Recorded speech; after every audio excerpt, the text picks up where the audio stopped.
So when we're told in that passage about consider it pure joy, I am considering this pure joy because I'm very excited about God wanting to develop my character through perseverance. And once that character is developed, then I'm going to be a much stronger player on God's team. And I've got an analogy for you because when I was growing up, early on in my life as a young boy, I dreamed about being on God's team, about being a warrior for God and being a part of His army. So one of my analogies that I'd like to share with you is is a football game. And early on in my life, as a young boy, I would sit in the pew and sing the songs, not really understand everything. And I grew up through high school and college, and I kind of learned to play the part. Come to church, sing the songs, read the Bible on Sunday, Wednesday. And so I felt like I was a spectator at the football game where God was the coach and everybody was down on the field who was working really hard and playing on the team. So as I was sitting in the stands and waving my flag and eating my hot dogs and popcorn and kind of enjoying the whole religious experience, yay, go God! Um, Yay, touchdown! Good, somebody got baptized.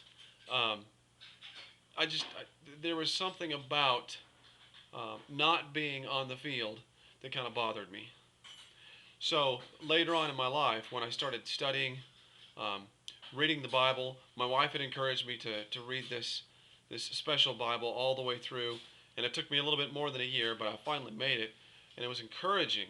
I loved being able to read all the way through it and read what was in there, and that developed more of a hunger.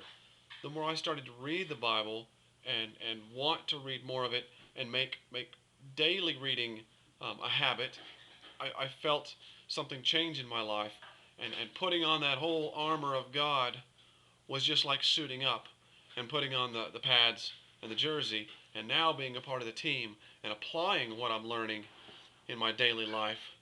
I felt like I was on the field, but sitting on the bench still because I never was seriously applying myself to the things that God was asking me to do. But I would say, no, no, no, that's a little bit too much for me. Um, but I want to tell you that when this accident happened, I never would have asked for it. But I almost feel like that was God calling me from the bench as the coach, putting his arm around me and saying, I believe in you and I'm going to develop your character.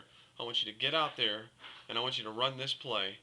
And and it's not what I would have asked for. I would not have asked for this accident.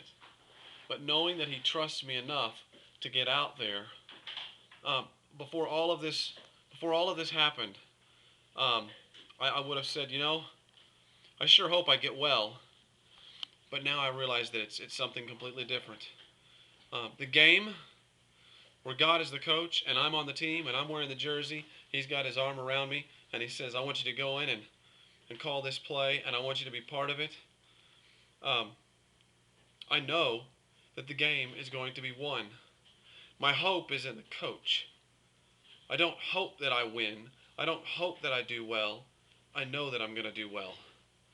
My hope is in the coach, and I trust him, and I'll follow him, and whatever he says, I will do that. And I will know and be glad that I'm actually a part of the team that's going to win, and that he's putting me in to be a part of the big play, or part of one big play that's now a part of his entire plan. And so that's the hope and the joy that I have in that analogy, and I hope that you guys can maybe apply that too and get in the game and be part of it and share in this joy.